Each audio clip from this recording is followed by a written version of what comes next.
Welcome back. વિરામ બાદ નજર અન્ય સમાચારો પર કરીએ તો શેર બજારમાં સેન્સેક્સમાં 500 પોઈન્ટનો કડાકો નોંધાયો। 800 પોઈન્ટના ઘટાડા પછી સેન્સેક્સમાં સામાન્ય રિકવરી નોંધાઈ। નિફ્ટીમાં 211 પોઈન્ટનો કડાકો થયો। નિફ્ટી અત્યારે 25,970 પર ટ્રેડ કરી રહ્યું છે। ઇન્ડિગોના શેરમાં પણ સતત અત્યારે ઘટાડો નોંધાયો છે। તો શેર બજારમાં સેન્સેક્સમાં 500 પોઈન્ટનો કડાકો, 800 પોઈન્ટના ઘટાડા પછી સેન્સેક્સમાં એક સામાન્ય રિકવરી નોંધાઈ છે। નિફ્ટીમાં 211 પોઈન્ટનો કડાકો પણ નોંધાયો છે। નિફ્ટી અત્યારે 25,970 પર ટ્રેડ કરી રહ્યું છે। જો કે આ સાથે ઇન્ડિગોના શેરમાં પણ સતત ઘટાડો નોંધાઈ રહ્યો છે।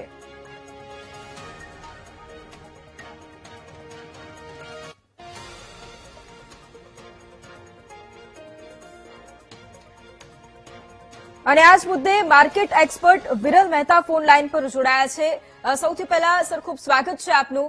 સર, શેર બજારમાં આજે સેન્સેક્સમાં 500 પોઈન્ટનો કડાકો, થોડી રિકવરી પણ અહીંયા જોવા મળી છે। સૌથી પહેલા આપનું શું માનવું છે આ મુદ્દે?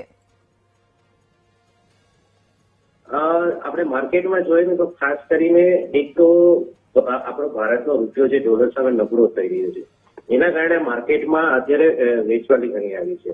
અને ચાલુ મહિનાના જે થોડાક દિવસો થયા છે ત્યાં સુધીમાં એફઆઈ લગભગ 6,000 કરોડનું તો વેચાણ કરી નાખ્યું છે ફોરેન ઇન્વેસ્ટર।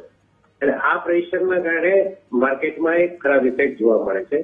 અને હજી એક રીઝન એવું છે કે જે યુક્રેન અને રશિયાનો જે શાંતિ સમજોતો હતો એમાં કંઈ આગળ નથી વધી રહ્યું, એના કારણે ટ્રમ્પ પણ નારાજ છે। એટલે એમ કહેવાય કે ગ્લોબલ ઇફેક્ટના કારણે પણ માર્કેટ ખરાબ થઈ રહ્યું છે। ખાસ કરીને નિવેશકોને તકલીફ થાય એવું મિડકેપ નિફ્ટી એટલે મિડકેપના જે સ્ટોક છે એમાં પણ દબાવ જોવા મળે છે।